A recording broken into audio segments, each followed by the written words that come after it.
Remember, you can get in touch with our Fearsome Foursome by emailing clubdubpodcast@mail.com and through Twitter, using the hashtag @clubdubpodcast.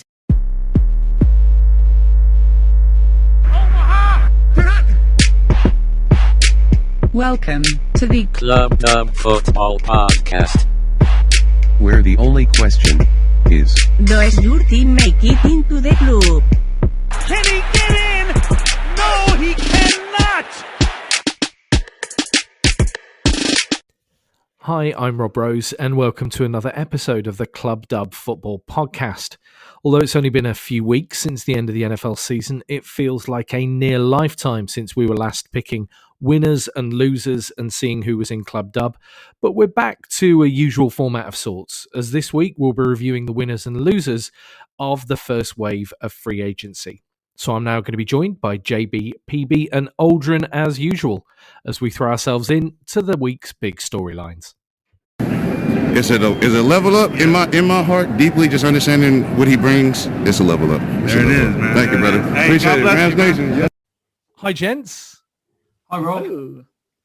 So we've been waiting for dominoes to fall, waiting for free agency to ramp up, and this week feels like the week. So we've got plenty to talk about, with pretty much every team in the NFL having some storyline attached to them, but with some making a bigger splash than others. But before we get into all the exciting NFL news, we need some pre-excitement quizzing.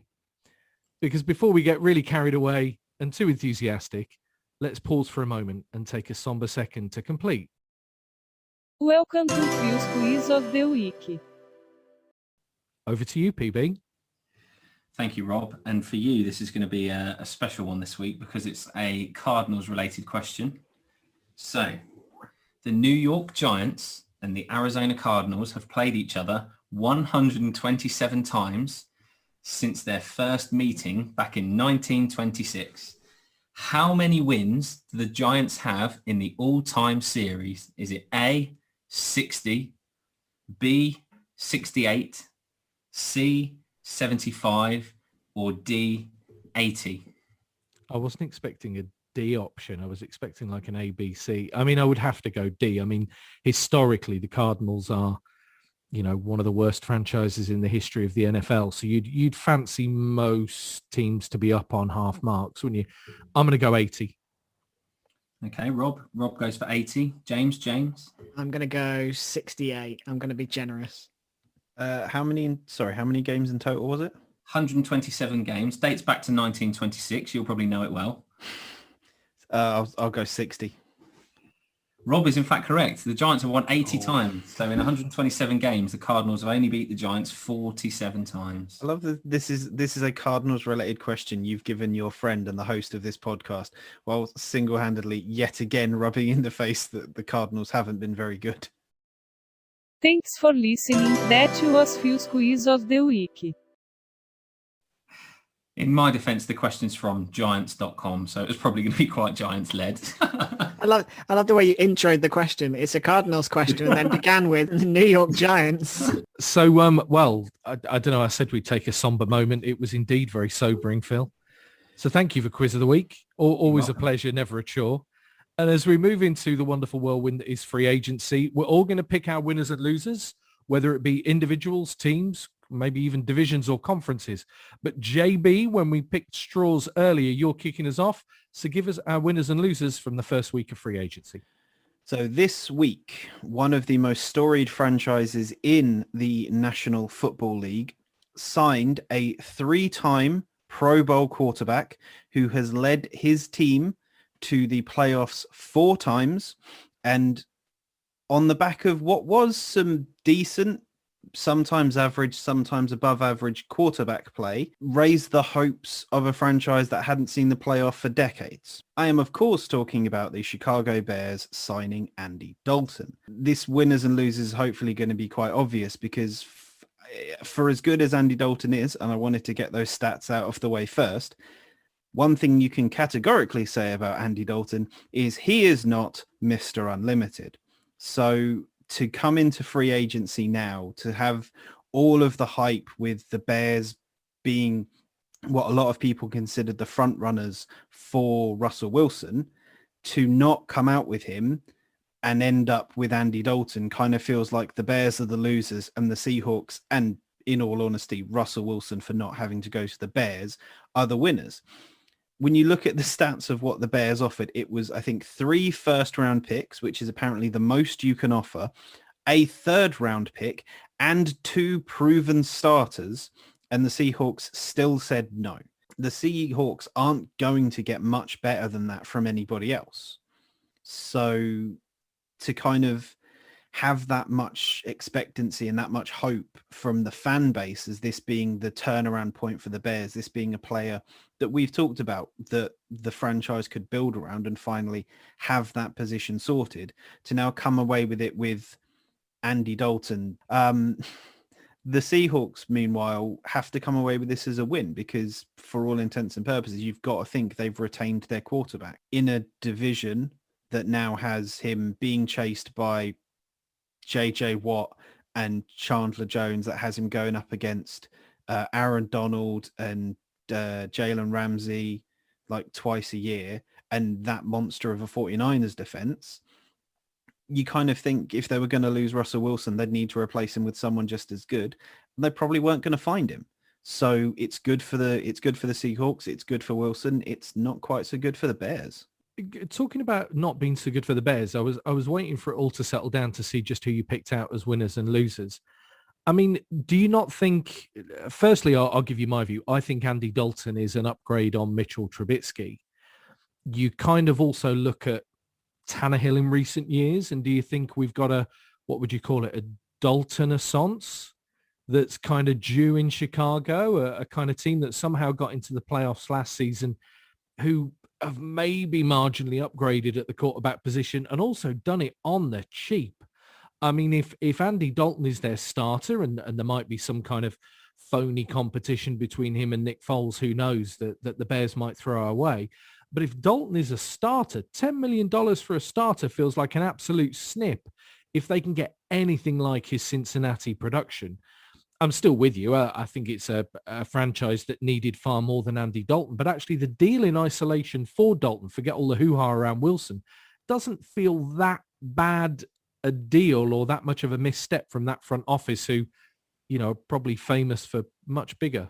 I think it's a mistake from Chicago, personally. I think they're at quarterback, certainly, they're no better off than they were at this time last year because they don't know who their starter is. I kind of agree with you.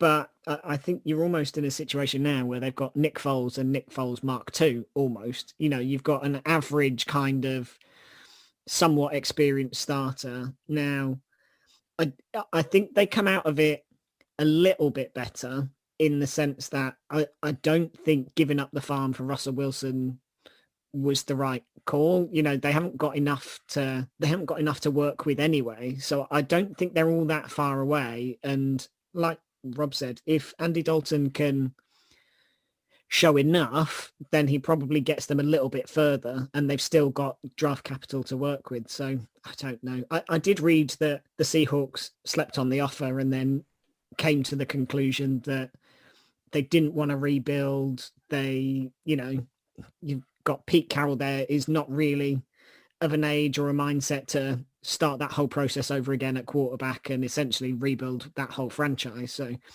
I think Seahawks are a definite winner on that front. But yeah, for the Bears, obviously they come out losers, but I don't feel like it's a terrible loss. I just think they've not moved forward at all. They've not, I wouldn't say they've gone backwards. You know, you could probably argue that Andy Dalton's a better quarterback than Mitch Trubisky, but they were a team that needed to improve, and I wouldn't say that they've improved. No, but I think with salary cap as it is, I think if you can, you know, Foles, I think is due somewhere between $4.5 and $6.5 million this year. So they've paid him a chunk of money already. He's kind of on more like backup money this season, even though I feel anything that can be described in millions of dollars is probably a bit much for Nick Foles at this point in his career. But to go and get Dalton for $10 million, I mean, you look at what Mariota is on in Las Vegas, you look at what the Patriots have just paid Cam again. And I you know, if you were to say to me, you've got the choice of Andy Dalton or Cam Newton under center, I'm not sure I'd be plumbing for Cam Newton at the moment. I think Dalton showed once he'd got into a bit of a rhythm in Dallas that with the right pieces around him, he could do some damage. Now, he doesn't have enough of the right pieces around him in Chicago, would probably be my view, but no quarterback would have done. I think it's a pretty good move for Dalton. I think it's not a disastrous move for Chicago. But overall, Phil, yeah, I mean, anything less than Russell Wilson now is always going to be a disappointment, isn't it? You know, when that was on the horizon. And then instead of getting Russell Wilson, you get Andy Dalton, and you're almost right back to square one. You know, it's a place where you've not really got a fantastic top tier quarterback. I tend to agree. I think Phil's kind of along the same lines of what I'm kind of thinking, taking the singular positional play in the comparison of what have the Bears got now versus what did they have versus what they could have potentially had. And you're looking at more of it as Russell Wilson being that galvanizing force, playing with Russell Wilson, being a drive to draw free agents and draw players who want to come and play for the Bears, in much the same way that I think the Patriots were always able to secure free agents at a potentially lower price than people are expecting, because, you know, the sales pitches come and play for Bill Belichick and win Super Bowls with Tom Brady. I think we could still see the Bears in the market in probably the second wave of free agency in a way that we absolutely wouldn't if they'd have got a Russell Wilson. I think, you know, would we, 3 years ago, have talked about Ryan Tannehill in any more positive terms? And that guy's turned into a, you know, perennial Pro Bowler. And I don't know, I think for $10 million, you don't get a lot of quarterback in the NFL. So if that's JB's first winner and loser, with the fear that somebody jumps ahead and takes either one of mine, I'm going to go next, right? So the winner that I'm going to pick out of all the free agent moves, all the ups, the downs, the lefts, the rights, is actually a team in a similar mold to the Bears in a sense, that they're having to rebuild and they haven't got a lot of space to do it. I'm going to pick the Washington football team, because I think the Washington football team last season were limited by, you know, an absolute superhero of a quarterback in Alex Smith, but ultimately limited by an offense that was not able to put up points, not able to score in bunches. And even their feigned wins last season, I'm thinking of probably, you know, going and beating the Steelers at Heinz Field. You know, they did so in low scoring, tight affairs. Now you have gone and got the greatest of all time when it comes to bridge quarterbacks, right? I mean, the guy has never stayed anywhere long enough to be anything other than a bridge quarterback.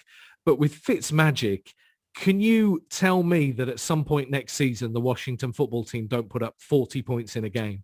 Because I think when he's hot, he absolutely has that kind of ability.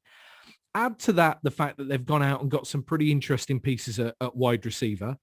They've now got, you know, a reasonable 1-2 punch. But I like what they did at cornerback. I think William Jackson from the Bengals isn't a big name. He isn't a superstar. He isn't a ball hawk.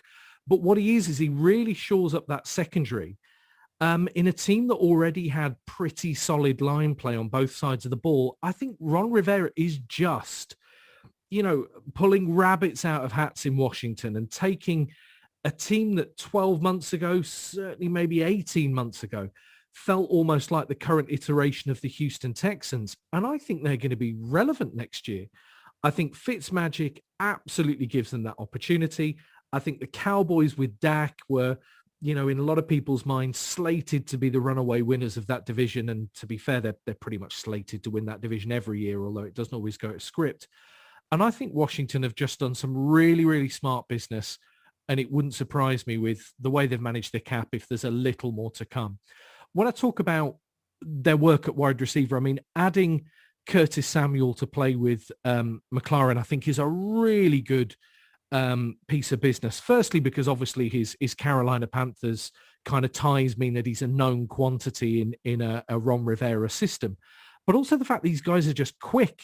And if you're going to bring in someone like Fitzmagic, you imagine them flinging the ball downfield, and that's just the kind of model of wide receiver I think they need. So the Washington football team are my winners. And my losers of free agency are probably not the biggest losers by any means, but I think it's such a missed opportunity. Before I throw over to you guys to talk through, let's take a minute to just remember the brief opportunity the Tennessee Titans had to be a relevant franchise in the NFL, right? They had what did I call it earlier? A Dalton Assance. Or was it a Tannehill Assance? Too many syllables in there, maybe. But, you know, with what they've been able to do in the last few years, you really felt that they had a chance to turn themselves into perennial playoff contenders. They then lose their offensive coordinator. They then lose an absolute superstar tight end. Before this happened, they'd released Adam Humphries at wide receiver, who isn't a game-changing talent by any means. But it just means that their offensive room, the targets that Tannehill has got to throw to, that room is suddenly empty, barring A.J. Brown. So could we see the Tennessee Titans disappear into oblivion once again? And could we see the absolute phoenix from the Flames next season being the Washington football team? I really think so. With the Tennessee Titans, I just disagree. I think they've actually done some really good business. I think tight end, they kept Ferkser, who had taken more snaps, been a bit more of a target towards the back end of the season than they had. I think they brought in Denico Autry, who I know from the Colts, who is one of those players that you probably don't look at it and go, wow, he's a real flash player, but he's a really good football player. I would have really liked to keep him. They brought in Bud Dupree, so I think that's a really good move. And with the whole wide receiver thing, I think is what Corey Davis that they kind of let walk.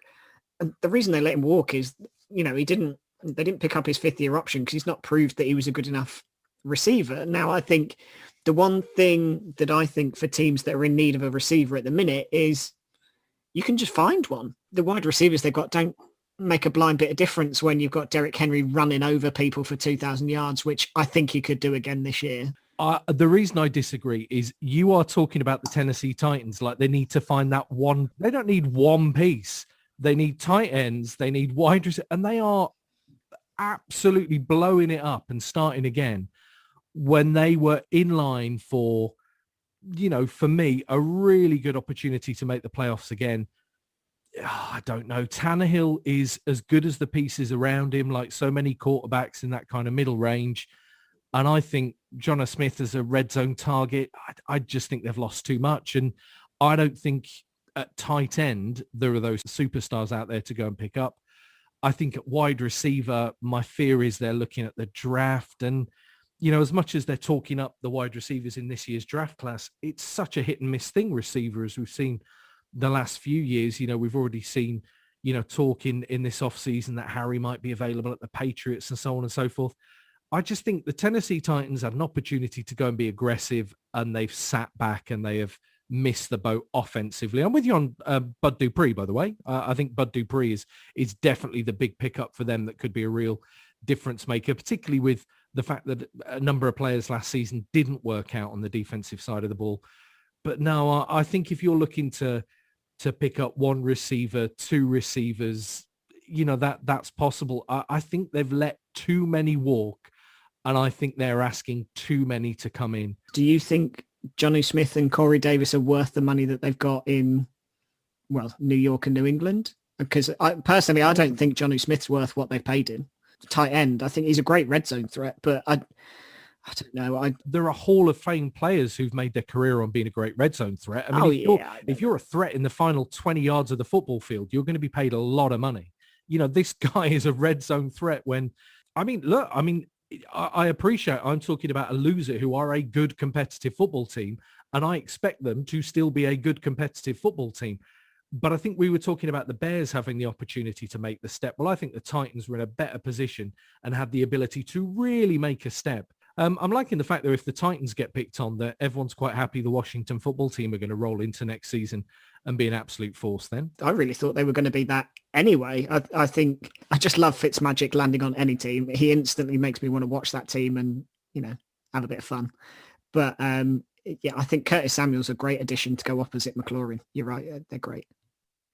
I love the fact that Fitzmagic's landed as really the starter, we'd guess, isn't it? How many times has Fitzmagic ended up as the just about backup behind a number of people? I love the fact that he'll get his chance to start. I think he's better than Kyle Allen and Heineke and these other names that are there. I think we could have, a final hurrah from him in Washington. Washington, I don't disagree at all, and they'd definitely be one of my winners here. I think they've gone and got a quarterback. It sounds like Fitzmagic's the guy, not Heineke. But in Fitzmagic, they've got a quarterback who's just going to sling it. He's got enough experience. He's not really that fast. He can be pretty gung-ho. He's going to sling it. They've got 2 wide receivers in Samuel and McLaurin who are speedy guys. So I think they're going to be fun. It's going to be boom or bust, really. He's either going to throw a ton of picks or we're going to see some pretty exciting touchdowns. But, I think they'll be a fun team to watch, and I think they've definitely made some good additions. Any thoughts, JB, on the Tennessee Titans? I noticed you didn't jump to my defense while other people were very quick to pull down my argument about the Tennessee Titans. But I do kind of agree with Rob. I think the Titans have not necessarily gone backwards, but have potentially sort of stayed static, whereas teams around them that they need to worry about have gone better. We talked about the Colts improving by going from Rivers to Wentz, which I think will be an improvement that we'll see. Yes, they need to sell some things like tackles and receivers, but the receiver market at the moment appears to be wide open based on receivers are expecting to make money, and the money's not there because the league appears almost to have decided we're not going to pay receivers much this year. There will be pieces that they can pick up. The Titans lost kind of the engine that was driving them to a degree behind the scenes by losing Arthur Smith. There was a lot of talk about how pivotal he was to the game plan, how pivotal he was to driving them onwards. And yes, they still have that bruising offensive line, and they still have Derrick Henry, who will carry them to wins on his back if he has to. But they said they lost Corey Davis, they lost Jonnu Smith. They haven't made any real moves to do anything or show like they're going to do anything about any of those. So I'm not sure about if I agree with Fitzmagic being a winner for Washington, in more so that I think Fitzmagic is a winner for everybody. Because I have discussed this with each of you multiple times. The league will be a duller and much less interesting place when Ryan Fitzpatrick decides he doesn't want to play anymore. So there you go. I ended up with 2 more controversial picks than I imagined, but I'm sticking with them. So myself and JB have put ourselves out there. So I'm going to go Aldrin next. So my big winner of the free agency so far is Justin Herbert. If I'm Justin Herbert, I am so happy at the business that the Chargers have done. Obviously, they lost Pouncey. You never want to lose your center as a rookie quarterback, and you've just started building that kind of rapport. But for them to go and get Corey Linsley, the best center that's available, arguably probably one of the better ones in the league by quite a margin. I just think that's such a really smart move to kind of solidify that line and give Herbert a platform to continue to grow and show what he can do. Obviously, they've lost Hunter Henry, but today they've signed Jared Cook for in the region of $6 million for the year. So I think that's a really good, safe pair of hands from what we've seen in New Orleans. I think he's a really great veteran, and he'll give Herbert that safety blanket across the middle. And I just think, they've been really smart. They've not lost anybody. They've, brought in a couple of good pieces to keep things solid. So I just think almost by not going backwards, the Chargers have done Justin Herbert the biggest favor they could do. And I think putting all that money on the table for a center shows how committed they are to him and committed to keeping him pressure free, really. So I think that was the best bit of business for me. The biggest loser of the free agency, and this is a really controversial one, but Cam Newton. I think New England have given him all the weapons. I think this could be the year that he shows that he hasn't got it anymore. So it's a bit of a left field one, but I think that could be the one. I think New England underperformed like they did this year. And I must say that I think Cam was a massive part of that. I know that they didn't have great receivers or tight ends or this, that, and the other, but equally, I think Cam's play was really poor. Yeah, admittedly ran for a lot of yards, but you can get a running back for that, not a quarterback that's supposed to be leading your franchise. And I think this year, he's got another 1-year deal. He's been paid fairly handsomely for considering what his performance was like last year. I just think this could be the year that if he doesn't do it, he could get fall from grace from a former MVP. So that's my 2 penneth. So I agree with you on one, and I kind of I have trepidation on the other. I agree with you on the Chargers. I agree with you on Justin Herbert. And more than anything, I agree on the importance of having a good center. Being a Steelers fan and being unsure who's going to be snapping the ball to our two-time Super Bowl winning quarterback is not something I'm particularly keen on. So that needs to be solidified. That needs to be shored up. And as important as it is for a QB, especially a young QB, to have weapons around him, he's already got that. He already had that last year with Hunter Henry, with Keenan Allen, with the other guy. Austin Eckler. Austin Eckler. His name was completely escaping me there.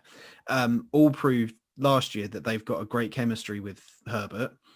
The people in front of him need to be just as strong. And having had Mike Pouncey retire, filling in with Corey Linsley is essentially from going strength to strength.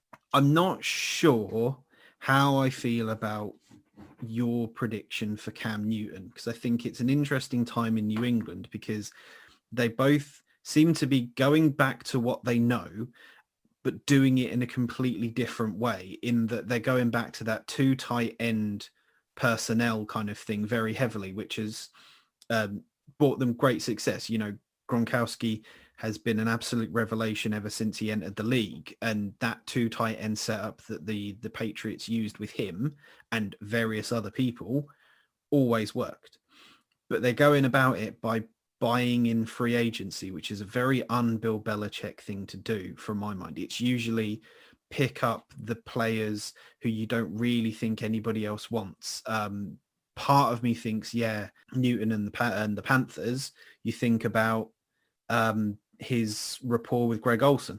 I will say that the free agent moves feel very much built around Cam Newton, don't they? Because they feel built around the run being a big dimension of that offense, whether it's Newton or whether he's handing off to a fullback. I think that them going out and spending the money, I suppose, as much as I think, what was it, $14 million in the end, $50 million for Newton, whatever it was, is overpaying for Newton. We had this chat earlier about Andy Dalton. It's not a lot for a quarterback in this league, you know, when you compare it to what a lot of other teams are paying. So I think they're, you know, working off the fact that without a COVID disrupted off season, maybe Cam Newton a bit healthier, a bit more comfortable in what they want to do offensively, they can do things. I don't think they can. I actually think they've made some pretty good moves, with the exception of Cam Newton, when bizarrely I think kind of Cam Newton was the catalyst for the moves they've made and this whole run first idea. Justin Herbert and the Chargers, well, as they're my Super Bowl pick for next year, I really wanted to create some kind of reverse controversy between me and Aldrin. I wanted to attack his picks, but I think you're right about the Chargers in the sense that they've gone out, got a good center. They're thinking offensive line for a young quarterback. I like that thinking.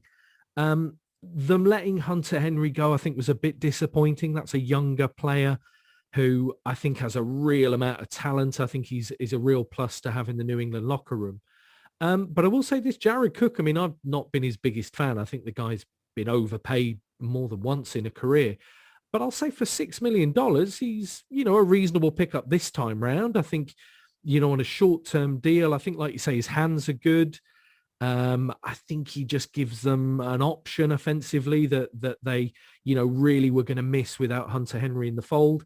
Yeah, we'll see. We'll see. But I think considering the pieces they've lost, it's good to see them kind of really swinging and hitting to get some people through the door. So I put them ahead of the likes of the Titans and some others. The Jaguars I mentioned earlier, I'd probably put them in this boat as well, who I think have just been a bit too tentative. I think with the Patriots, I probably had them down as one of the winners, to be honest. Not top 5 winners of free agency, but certainly up there. I mean, it was a totally un-Belichick thing to do, to go out and spend.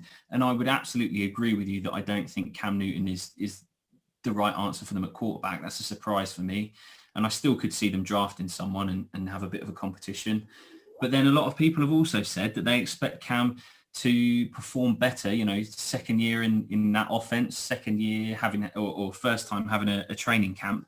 And I think you've got to look at his early season form as well. Like, he wasn't terrible early in the season for the Patriots, and it was only after he had COVID. I don't know. I could see him doing all right there, especially with the weapons that they've got now. You know, it's the first time in a long time that anyone's had kind of weapons across the board. in New England. So it'll be interesting to see. I think it's a tough division. I think the Bills are going to win that division anyway, and the Dolphins then look good. So it's probably between the Dolphins and the Patriots maybe as to coming out of that division. But I'd agree with that. I think my quick little point to add to that is the only reason I would consider them a loser is they've kept Cam Newton. I think that really limits the ceiling that team has. So PB, we started with a pretty ordinary quiz of the week. I mean, particularly when it was at the expense of the Cardinals. So I'm hoping as we've let you top and tail this show that you'll lead us to a rousing and rip-roaring finish. Give us your winners and losers. Well, on that note, Rob, you might be a bit more positive, but it was pre-podcast that we were talking about Michael Brockers, who talked about how much of a step up Matthew Stafford was to Jared Goff and has now been traded to the Lions with Jared Goff again. So he'll be leveling back down. So that's going to be an interesting first day of training camp when that comes around. I think the New Orleans Saints, you would have to say are probably losers because of how much they've had to blow up their team. I think on the flip side, cornerbacks in the NFC South are probably winners because it looks like Jameis Winston's going to be starting for the Saints. Deshaun Watson, you can argue maybe a winner. The Texans are resigned to trading him. But for my loser, I think I'm going to pick Russell Wilson. He either wanted to be traded or he wanted the Seahawks to sign some talent around him and some kind of O-line to protect him a little bit. And neither of them have happened. You know, he's not been traded so far, even though the Bears offered the earth, as had been mentioned earlier, and the Seahawks haven't really signed anyone. So, you know, if I'm Russell Wilson, you've kind of thrown your toys out a little bit and you've tried to make a point and you've tried to either get out of there or get the team to back you as a top 5 probably quarterback in the league, and neither have happened. So I'd argue that he's come out of it as a bit of a loser. If I look at winners, for me, I mean, you know, I can't talk about the Buccaneers because you'll absolutely, you know, take me to task on it. But, you know, I think all 4 of us can agree that the Buccaneers have been absolute winners out of this. You know, you guys were mocking me beforehand about the fact saying that we'd keep Barrett and David and Godwin as well. And they've kept all 3. They've kept Gronk. You know, just signed Ryan Suckup yesterday. So the front office at the Bucs has done an amazing job. But my actual winner that I'm going to talk about is the Arizona Cardinals, which you'll be happy to hear, Rob, because I think they've made some really good additions. The trade for Hudson, I think, is a great move for them. You know, they needed a center and he's one of the best in the league. The fact that the Raiders managed to get anything for someone that they'd already said they were going to release is pretty incredible. But, you know, you can see why the Cardinals did it. I think AJ Green's a good pickup. I think with another season under his belt, you know, with a better team around him, I think, you know, he could do a good job this year. He's not going to be, you know, WR1 like he was at the Bengals, you know, because you've got Hopkins. Is Larry Fitzgerald going to sign again? Who knows?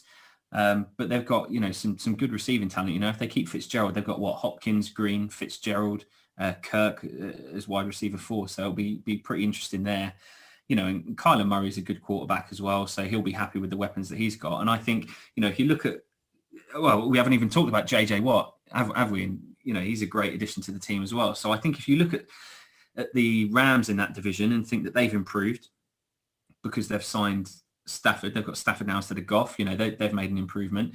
You look at the Seahawks, they probably haven't, you know, they've stood pat. They're going to be there or thereabouts because Wilson's a great quarterback, but they haven't really done anything. The Niners, you know, they've racked up Trent Williams' salary, you know, got probably the best left tackle in the league, but, you know, still questions over them at quarterback and if they can all stay healthy.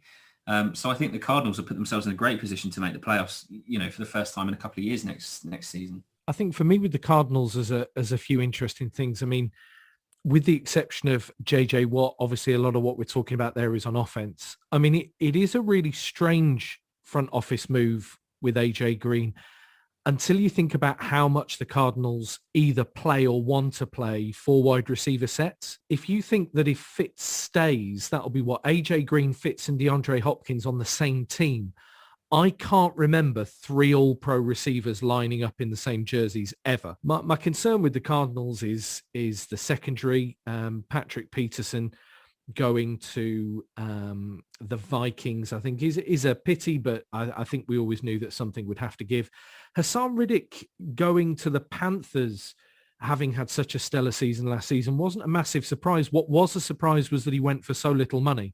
I think it was 1 year, $6 million deal he got at the Panthers, which I was thinking, surely we could have found that for him to stay. It doesn't seem huge in the grand scheme of things. Yeah, I think they needed to move forward, maybe just to stand still. But yeah, I'd have the Cardinals as winners overall. I think AJ Green was a great pickup. I thought he's a great top tier receiver for a number of years. Obviously, that's on the kind of in the rearview mirror for him, I think, with the injuries and his age. But like you said, Phil, the fact that he doesn't have to be the guy and he can go into a wide receiver room that is already stacked with talent and catching passes from a real top tier quarterback, then I think that takes the burden off him. Like Rob said, he's not going to draw the same cover from top corners. And you forget the guy's big. He's still got pace. He's a real good red zone threat because of his length and his height. Yeah, I think the Cards have done a good job. I do agree with Rob's point. That secondary is a real concern. I think Patrick Peterson going, not necessarily the worst thing in the world, although the money he's on in Minnesota isn't crazy. I think it's 10 million. So, not bad money for the kind of caliber that he could be.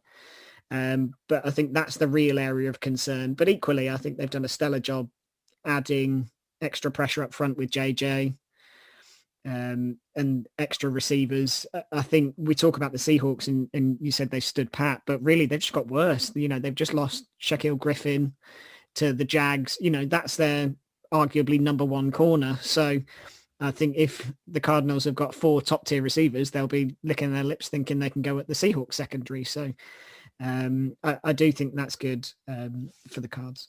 I think you're absolutely right with the Bucks. They've done a great job keeping the band together.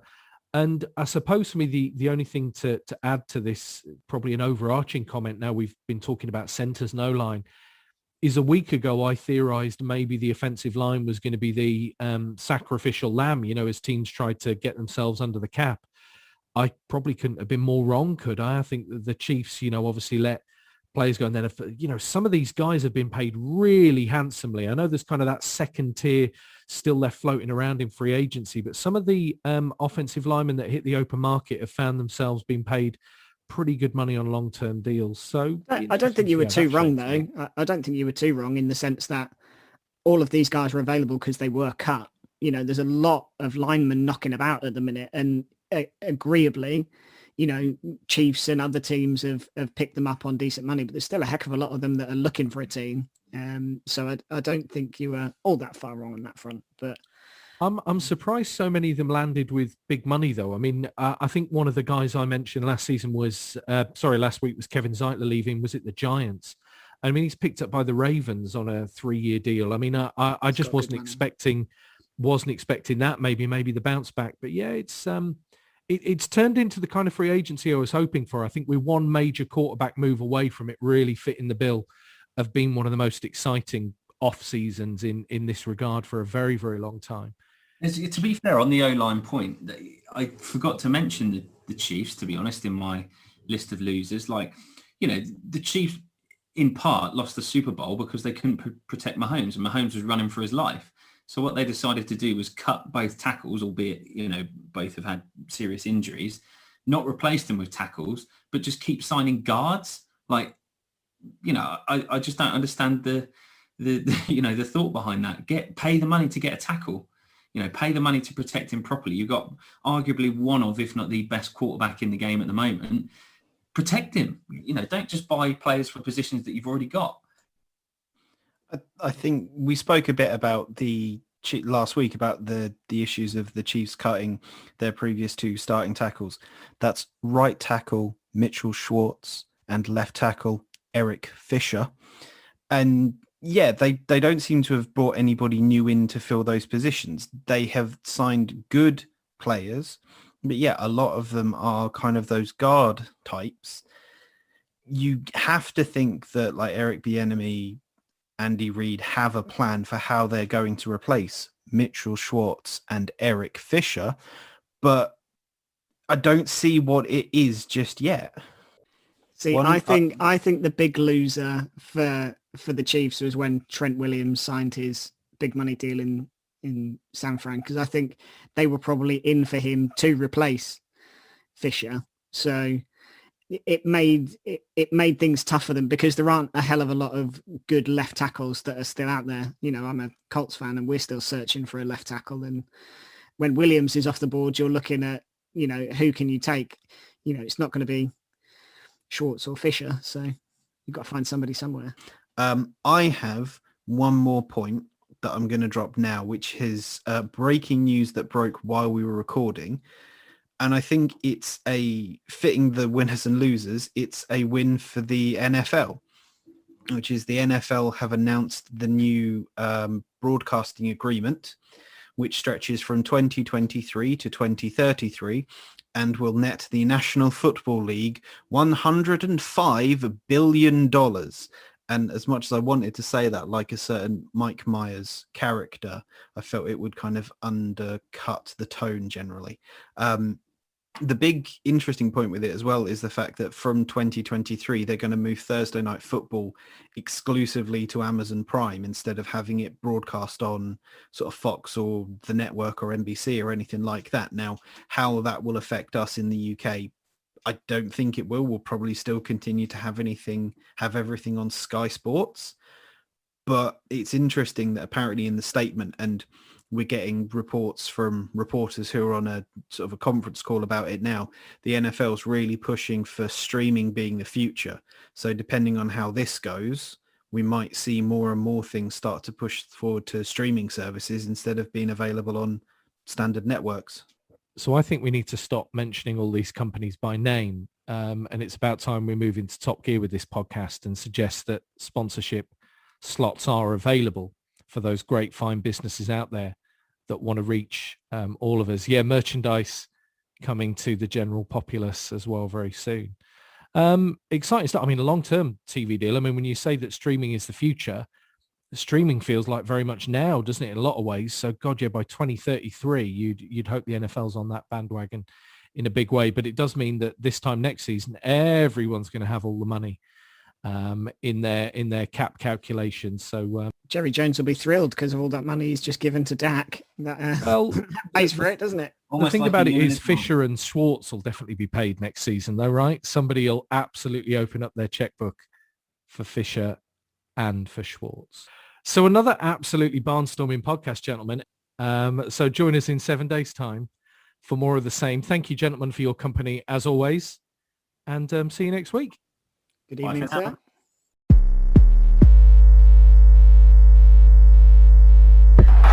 This is amazing. Remember to subscribe and be cool. Tell your friends. The game is over. The game is over.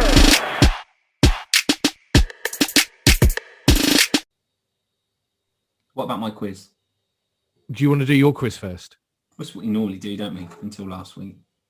I mean, how many of the... I mean, two out of 3 weeks we've done it first. It's the fourth or fifth one. Well, I'll tell you what.